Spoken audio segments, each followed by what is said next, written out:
SIG 320.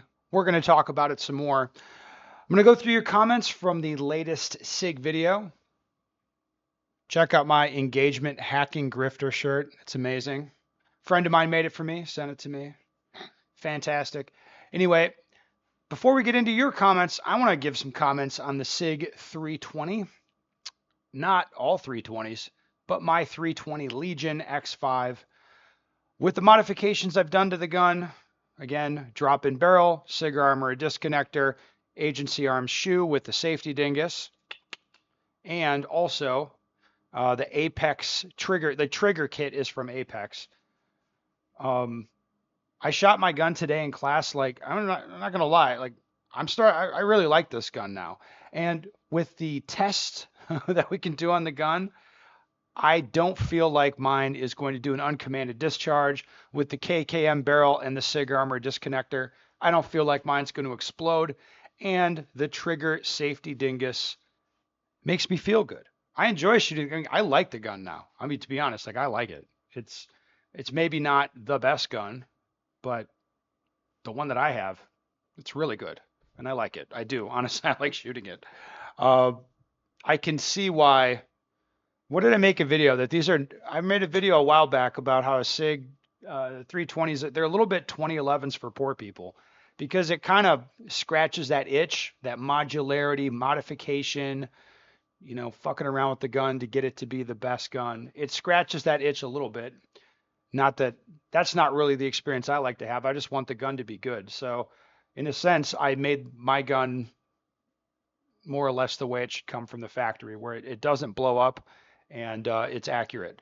And it just shouldn't go off on its own. That it should not do. But anyway, let's get to your comments on the SIG 320. All right.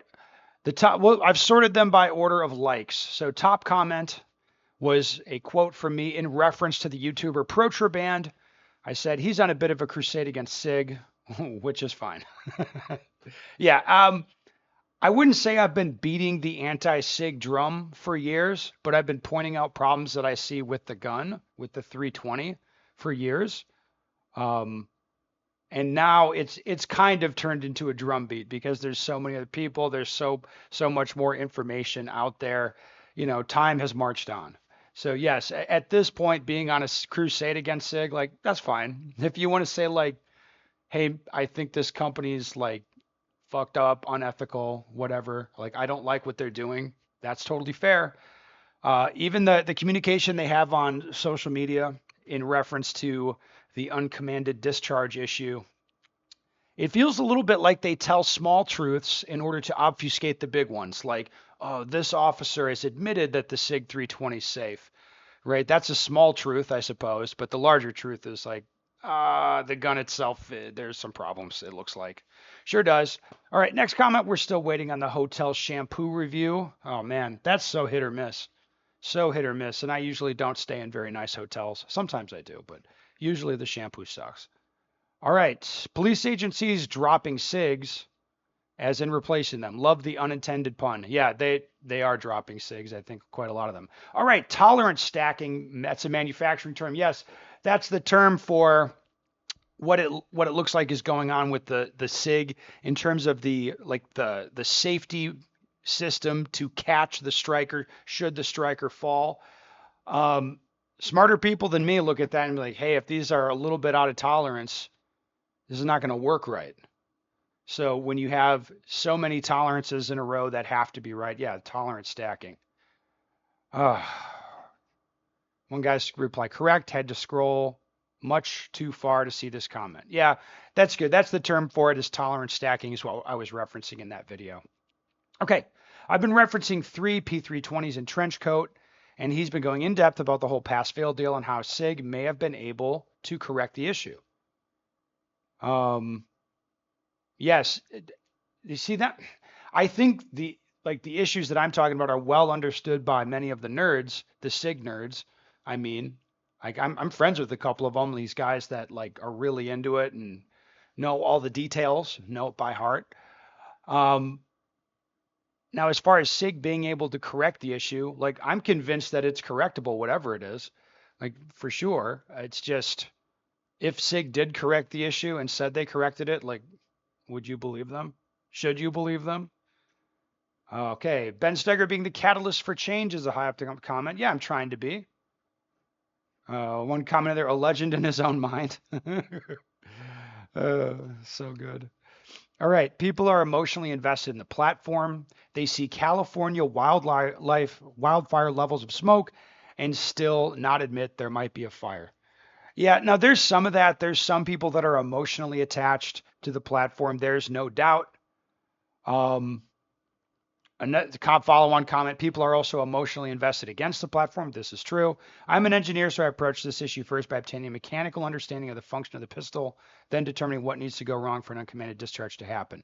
Nearly everyone who has the opposite view doesn't understand how the pistol works and repeats what they've heard from other people who don't understand. Feels similar persuading Democrats that guns don't kill people. I'd have better luck with my dog because he doesn't have an emotional prejudice against the guns. Yeah, that's fair. There's a lot of people that are prejudiced against the guns. My reasoning goes the other direction, where it's just like when I first started, like the first issue I heard about with the gun is like they're exploding, and then Sig saying it's the ammo, and I'm just like, yep. As a longtime competitive shooter, I can accept that. I've seen some crazy shit with ammo, for sure. But then my own personal observations, I've just started watching, like, nope, no, there's more to it. And it turned, I mean, I believe that now. There's more to it than the ammo. The uncommanded discharge thing, the same. If you're like, hey guys, this guy was like doing something, manipulating his gun in the holster, or whatever, it was part of a scuffle and there was a discharge. Your first thought is like, well, yeah, bullshit, he pulled the trigger. But then as we've seen more information and more cases like that, and seen some footage, and then you're like, I think there's more to it. I think there's more to it than something getting in the holster and making the gun go off, or the holster itself doing it, or whatever. I think there's more to it. All right. Turned 51 today after growing up in a golden century of firearm engineering. The magnitude of achievements from John Mosick Brown, J.P. Sauer, and whatever, naming a bunch of people, Giovanni Beretta, and especially Gaston Glock, stand testament to the exceptional genius of these men. Who knew it was so hard to design a pistol that won't go off holstered? Well, it could be harder than you might imagine. Tolerance stacking. Okay, moving on. Tolerance stacking is the most likely answer for why some are fine and others aren't. Yeah, that makes sense. That makes sense to me. All right. And one guy, I would argue that actuating the trigger is the most likely. Tolerance stacking is unlikely to explain why everything fails simultaneously. The odds are crazy. The post-recall version seems to have addressed every internet theory I'm aware of. No, I don't. I just don't think that's true. I think the voluntary upgrade. I don't think their SIG called it a recall. The voluntary upgrade thing addressed the drop safe nature of the gun by they got a lighter trigger to remove inertia. I think was how they articulated it. Why don't all the guns do this? Aren't they the same? Okay, that's my question as far as the test. Getting the striker to drop without manipulating the trigger by sticking a punch in the back of the gun. Okay, why don't they all do that? Because I think people admit the guns are different. They do different things. Okay, these are not precision machine parts inside of these guns. Yeah, no shit. All right, they are mass produced to sloppy tolerances with poor QC. Each gun is just good enough as they roll off the assembly benches. Sears are crumbling due to poor MIM processing. Strikers are loose in the channels due to poor tolerances on both the slide and striker stacking together. Springs are getting tangled due to poor design. Striker safeties are failing due to springs coming loose, springs breaking, springs being overpowered from drop forces, and the safety catch not being crisp and sharp enough to catch the shelf of the striker, which can have poorly shaped shelves as well, resulting in slipping safeties. Can all of these things be rectified? Absolutely. Can SIG do it with their supply chain being what it is? Hell no.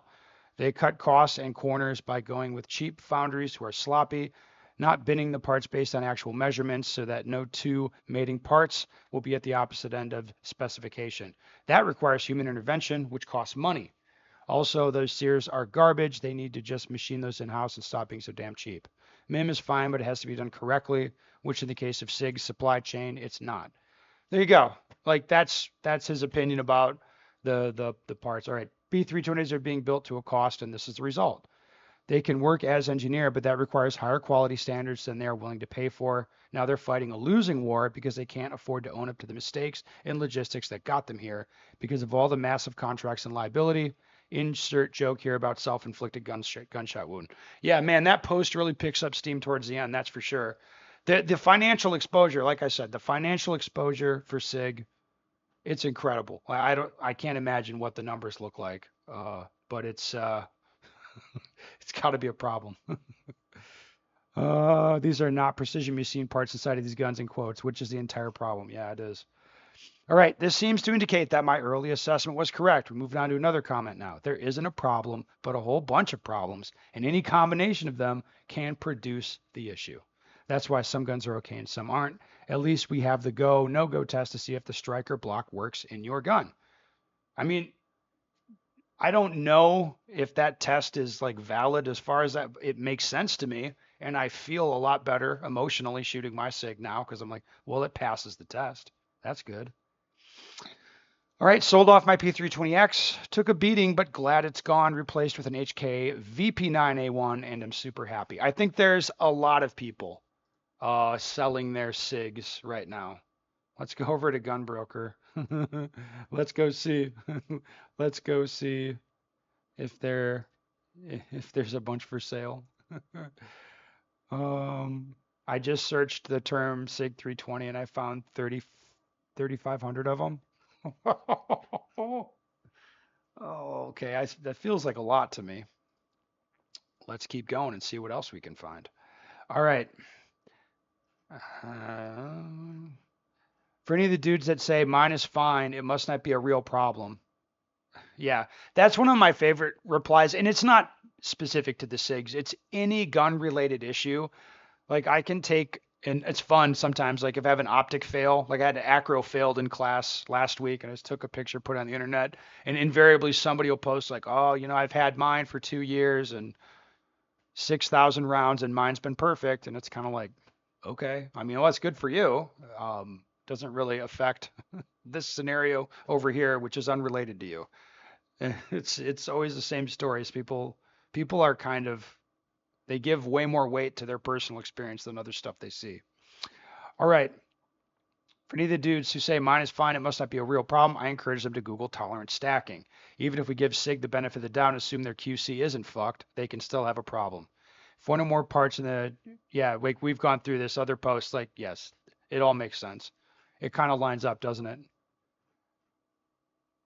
When I started shooting 3 years ago and my friends all wanted the 320 for IPSC, I started noticing Ben and others talking about this and got a CZ pattern gun instead. Really glad I did. So important this info gets around.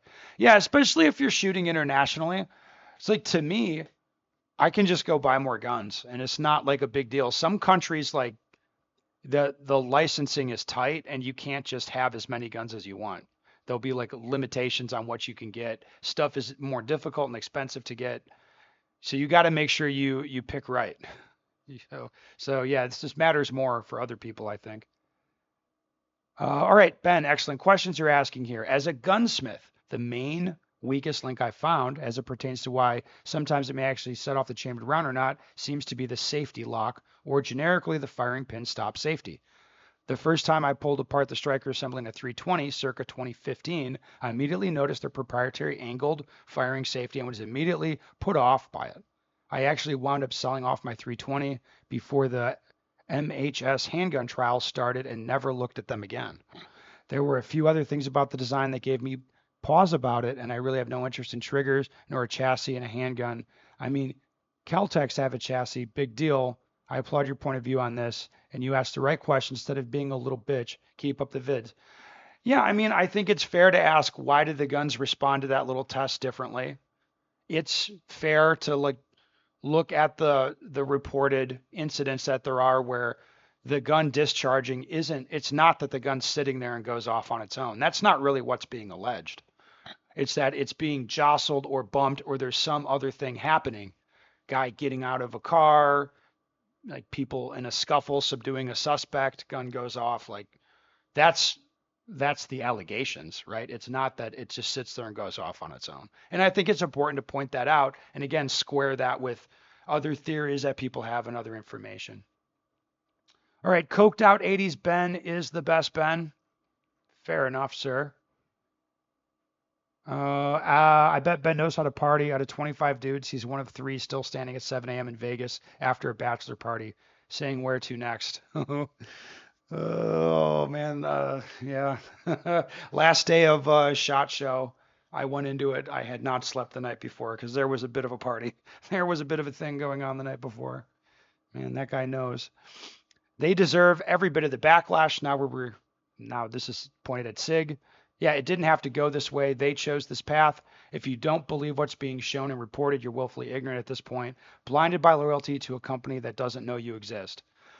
Well, I don't know about this as far as individuals' opinions, but as far as SIG as a company, the way that they're handling this is like it's actually fucked up. Like, look, like that's why I have an engagement hacking grifter shirt.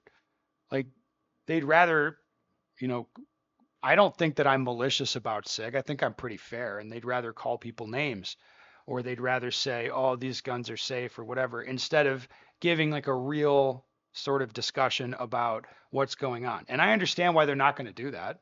Their financial exposure is huge. But then in that case, just shut up. Like you don't need to um, be sort of antagonizing people. I mean, that's why they've been getting so much backlash the last few weeks. Like they decided to kick the bee's nest again. All right. I love your content. It's simple, straight to the point. Also, nothing seems paid. Pure genuine. No, I don't get paid to do this. Um, no, like not by companies anyway. YouTube gives me a little bit when they feel like it. Um, yeah, I don't take advertisement spots or partner with companies. I damn near, just because I'm a believer, I damn near took a Goldco sponsorship to shill gold, but you know, I would shill it. I sent him an email. I was like, oh, I would shill it for free. I just think it's a good idea. All right, let's keep going. SIG has capitulated and released the P321 series beginning with 321 Legion X5, which includes a tourniquet at no additional charge. I think that's a bit of a joke there, but it's not a bad one. I read an incident report the U.S. Marines made regarding unintentional discharges of the P320, and the Marines' determination was that the engineering of the weapon was a causal factor. I trust the Marines. Like, okay. I haven't read that report. That sounds interesting. Great discussion information. We don't need to ruin another gun company. They could do a recall as well. Thanks, Ben. I'm not sure they can, to be honest. Like at this point, with I mean, there's lawsuits pending. I mean, a recall would be pretty much crying uncle. And then, yeah, I'm not sure they could survive that. Maybe. I don't know how the numbers work, but I suspect not. All right, I think they outsourced their QC to India. I don't know. When I contacted SIG for the voluntary upgrade program, the guy on the phone told me 3 times it was unnecessary. He literally tried to talk me out of the upgrade. What? That's weird. The kind of solid QC customer service that furthers the downfall of your company. All right.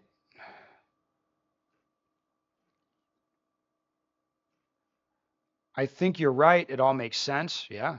Also, something they could fix with some changes to parts to make the tolerance tighter. I hope that they do that versus denying the problem exists. Parts are so cheap to manufacture, I doubt it would bankrupt a company to replace every single striker that's out in circulation. No, they could do that. They could do that. It's just the other stuff that would come along with that, I think would be a problem. All right. It amazes me how many people don't understand the difference between a pre-tension striker system and a non-pre-tension striker system. Well, I mean, I'm sure they could understand if they like looked at it or cared to look. There are many guns out there with a pre-tension striker system like the SIG, Walther, Smith & Wesson, Canik, etc. Those are the guns with the best triggers because they're essentially a single action trigger. Much more of an issue on these trigger systems and how they're designed. Seems like most everybody's got it right except the SIG 320. Yeah, I mean they're effectively single action. That's fair way of describing it. And you should point out like the Glocks are not that way. That's why the trigger is different. But again, that's like an additional safety measure that's built into the gun.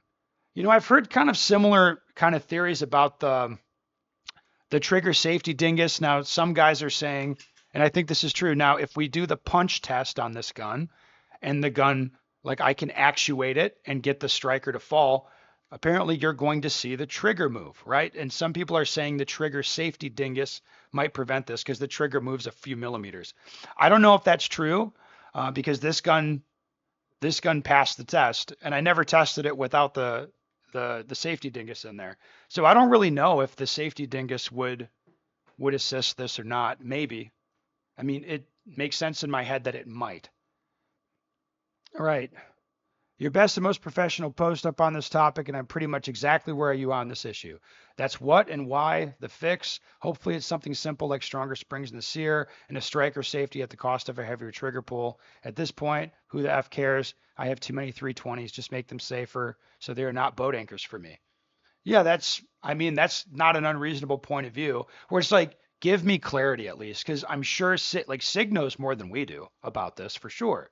So just like give people some clarity, like on what is safe to use and what they and some kind of pathway, some kind of solution for the stuff that's not safe.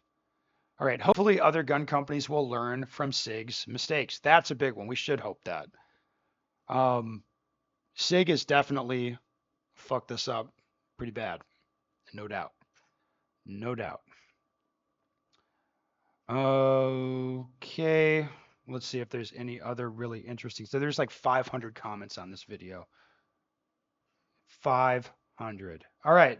A good friend had his 320 fire unexpectedly a couple weeks ago, put a hole through his pant leg. Really? He's the most squared away guy you'll ever meet and was carried in a $350 Safariland holster specifically made for the 320. He was walking downrange to paste targets when it happened. Sheesh. I mean, anybody can comment anything on the internet. I don't know if that's true, but based on other stuff we've seen, like, why wouldn't it be? Like, that makes sense. One guy wrote, I'm skeptical. There's so many commenters who want to be part of the conversation that I think the story's made up. They may have been. Like, I don't know. But it's like, it's not too dissimilar from videos I've seen, in fairness. Um, all right. Let's see if there's anything else. This makes sense, Ben. Yeah, a stacking of tolerance combined with some parts that may have been subcontracted outside of SIG with unknown quality control. Yeah, so that's in Protubrand's his magnum opus about the 320, where he's showing, parts bags like labeled like where they were made, and it wasn't in the U.S. Like, I mean, I don't know if that's real, but like again, like that makes sense to me. Still, it's SIG's responsibility to QC the parts of the manufacturer of a lethal weapon to ensure that they meet the spec. Well, yeah. I think if my agency handed me a 320 and I had no choice but to carry the issued weapon, I would carry chamber empty. There are just too many instances of holstered weapons discharging uncommanded. Well, yeah, I mean, that's one solution. I don't like that solution. I don't like that. And maybe that's what you would do. I mean, you could try that test thing and see if your gun passes. Um, I guarantee that SIG knows exactly what the issue is, but the problem is that there's no simple fix based on how the gun has to function. They're trying to weather the storm because they won't be able to afford anything else. I don't think it's a simple fix. I think you'd be replacing multiple parts probably because of the aforementioned stacked tolerances. All right. From a 30,000-foot view, the 320 feels like a product improved Glock, better ergos, trigger, and modular. But once you zoom in, shit's just not right. 10 years later, guns are still going off in holsters. Yeah, yeah. 30,000-foot view of the gun. It's got a really interesting feature set. It does the things you would want a modern sort of service pistol to do. Like the modular grip is awesome. Um, yeah, it does all the things, but then yeah, in practice there's issues. Unfortunately for most SIG people with normal intelligence would understand that there have been way too many of these reports to say that it's not a manufacturing defect with the 320. I personally think that SIG outsourced their small parts manufacturing for their 320 to save some cash on the front end, and these parts were not all created equal. Yeah, it's more of the same tolerance stacking discussion. All right, One last comment. That information could make one go to DASA hammer-fired pistol. Yeah, it might. Maybe you get a 226. I heard those are pretty good. I like mine. Oh. Ames Surplus has used P320s for $350 LEO trade-ins. Wow. I'm not sure if that's a good deal or not. SIG's biggest mistake when they put, and now in quotations, cannot under any circumstances discharge without a trigger pull. Yeah, when they say that unequivocally, you're like, well, I've seen these other videos that kind of make me think otherwise. That certainly fueled the fire. Just admit you have an issue and people would have respected them more. Yes, you're going to get mad respect if they sort of were open about whatever they're doing or whatever's happening. They would get mad respect. And if you can't be open, you probably should just shut up and not talk about it at all. Anyway, that's enough engagement. We've grifted enough engagement today. We've hacked it. So that's enough. If anything else pops up on this, we'll let you know. Maybe Sig will make another unhinged, stupid post. That would be really cool.